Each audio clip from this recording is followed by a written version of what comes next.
Well, the Minnesota DFL race for governor was rocked this week with a bombshell report in the online journal MinnPost accusing Congressman Rick Nolan of sheltering a top aide accused of sexual harassment by hiring him as a campaign staffer. Congressman Nolan is running for lieutenant governor as Attorney General Lori Swanson's running mate. Protesters gathered outside Swanson's office Friday, demanding she drop Nolan from the ticket. Swanson has issued a statement saying there is no place for sexual harassment in the workplace. Nolan issued a statement saying in hindsight his campaign should not have hired the staffer in 2016 and that when concerns were brought to his attention, the staffer was fired. Attorney General Swanson also accused her DFL opponents, including Congressman Tim Walz, of exploiting the controversy for political gain. We would like to say that DFL candidate for governor, Representative Esme Murphy, was a recent guest on this show and that we have asked Attorney General Swanson to be on this show 4 times since June, and she has been unavailable.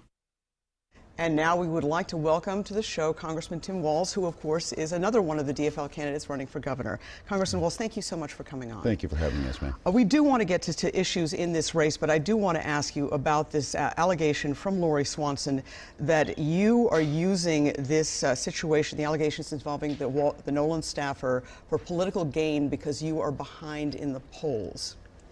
Well, first of all, everyone should expect to have safety, dignity, and respect in a workplace. It's a leader's responsibility to provide that.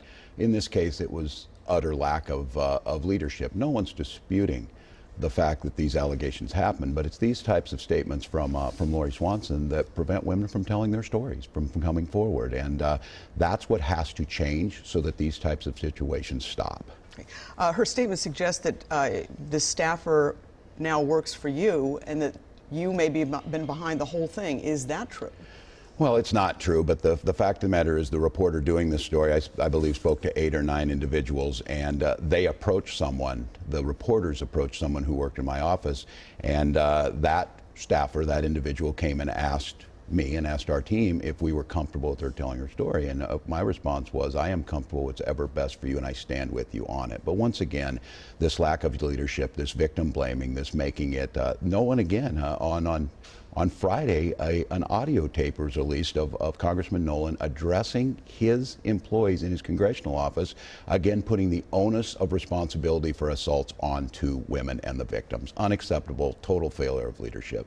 Okay, let me get to the issues here, many of them obviously out there. One of the things you said this week is that you expect outrage at the statements by President Trump as he stood at a news conference with Vladimir Putin, and you said you felt that actually should be an issue in the governor's race. You want to see the Republicans voice their opinions of that. Yes, absolutely. Minnesotans are serving all over this nation, both in armed services and in the intelligence community, protecting this nation. It is indisputable that Russia attacked this nation and attacked our basic core principle of our democracy. The Director of National Intelligence again this week reiterated they are doing it again, and the President stood with the person who ordered this, with a person who our British allies believe was behind the brutal poisoning of British citizens on British soil, and never brought it up. And I think as the governor of Minnesota, whether it be our National Guard troops, our active duty forces, our Minnesotans who are serving in that capacity, as well as those who protect our democracy, it's incumbent upon the chief executive to express our outrage on this. Minnesota will not go along with this. Minnesota will stand firm, and I hear nothing, silence. In this campaign, you have portrayed yourself as the DFL candidate who's most in touch with greater Minnesota. Yeah. Let me ask you about that because Congress, you nearly lost your re-election bid in 2016. It was very close. And President Trump is doing awfully well in greater Minnesota. Are you really in touch with Well, I won. President Trump. You did win, yes. I'm in one of the 10 districts in America that President Trump won. On 4 of them that were by double digits. And I think the reason that I'm in touch is that people understand they voted for me because they know that I deliver results for them. They know that whether it be farm bills, whether it be on education, or whether it be on veterans issues, even in an incredibly tough year where most people lost, certainly Democrats in Republican leaning districts did, I was able to win. And it's not because I went about demonizing the other side. I will stand firmly against these policies of the administration when needed, but I stand with the people of greater Minnesota. And I think that right now people understand that's what's needed here. A Minnesota that we're united, a Minnesota that tackles those issues, and I've done it. It's one thing to say winning elections in Democratic areas that are strongly Democratic. That's that's something that you do.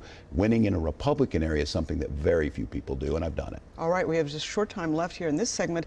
Tell us about your small town revitalization bill. Yeah, this is the way government should work. It came after the last election. We went out, my team and I, we did about 5 town halls. We did dozens of community meetings. We met with nonprofits, business leaders, educators, mayors especially driving this. And it's a piece of legislation that changes how we fund through rural development our small communities, allowing them to tackle the issues we hear about all the time: wastewater treatment plants, daycare facilities, affordable housing. This thing has been just championed by these mayors and by these economic development agencies, and I think it gives us the opportunity to approach things differently. I think it binds us together as a state, and I think there's a real possibility that we can move something in Congress to make this happen that empowers our state and local leaders at the county and the city level to make a difference. And I think that's what they're expecting from their governor, not to come to them with all the fixes. Those fixes and answers are out there if we get them the resources to do it. Well, Congressman Walz, thank you so much for being on the show. You have agreed to do a Facebook Live interview on our WCCO Facebook page at the end of this show, right at 11 a.m. So like us, WCCO TV on Facebook, then you can join us live at 11 a.m. You can comment, maybe even ask the Congressman a question. So, Congressman Walz, we'll see you in just a few minutes. Yeah, thank you. Looking forward to it. All right.